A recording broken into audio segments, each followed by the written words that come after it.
এ খাদিজা, সারাদিন দিনের দাওয়াত দিছি, পেটে কিছুই নাই, ঘরে কোনো খাবার আছে কিনা? আম্মাজান খাদিজা বলে, ওগো প্রিয় স্বামী, আমাদের ওই যে ছোট একটা বকরি আছে, শুধু ওই বকরি থেকে সন্ধ্যাবেলা এক পেয়ালা দুধ দহন করে আপনার জন্য রেখেছি। আর পাশের বাড়ির মানুষ হাদিয়া হিসাবে আমাদেরকে 4টা খেজুর দিয়ে গেছে।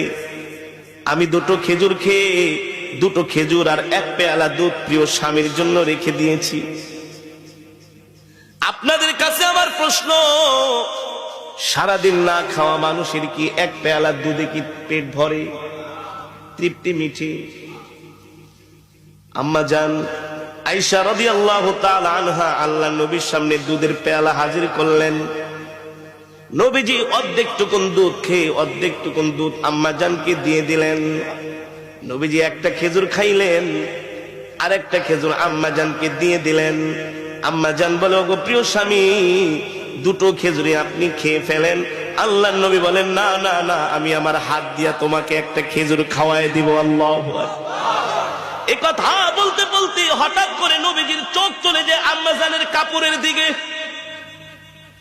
আম্মাজান যে কাপড় পরেছেন, ওই কাপড়ের মধ্যে এত তালি, এত তালি, এত তালি, এখন আর মনে হয় কাপড় ছিঁড়ে গেলে তালি দেওয়ার মতো জায়গা থাকবে না।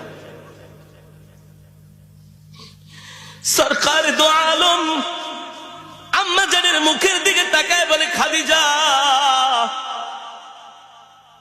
এ খাদিজা, 40 মণ স্বর্ণ নিয়ে আমাকে বিবাহ করলা, কতটা মাস হয়ে গেল, ঠিক মতো কোনোদিন ঘরের বাজারও করি না, বাজার সদাইও আনতে পারি না, না খায়া থাকো। আজকে দেখলাম তোমার কাপড়ের মধ্যে এতগুলো শিলি। ও খাদিজা, একবারও বাজারের জন্য বললা না, কোনদিন বললা না বাজারে যাচ্ছেন, বাহিরে যাচ্ছেন, কিছু খাবার নিয়ে আসেন, এই কথাও বললো না। আমার কাপড় ছিঁড়া গেছে, একটা কাপড় পর্যন্ত নিয়ে আসেন। খাদিজা রে, 40 মণ স্বর্ণ নিয়ে আমাকে বিবাহ করলা, এই সম্পদগুলো আমি কোন জায়গায় ব্যয় করলাম একবারও কোনোদিন ডাক দিয়া জিজ্ঞেস করলা না। তোমার সম্পদগুলো আমি কোন কাজে ব্যয় করেছি? আম্মাজান খাদিজা বলে, গো আল্লাহর নবী, আমি জানি আমার কলিজার টুকরা স্বামী ওই সম্পদগুলো আল্লাহর রাস্তায় দান করে দিয়েছেন, এই জন্য আমার জিজ্ঞেস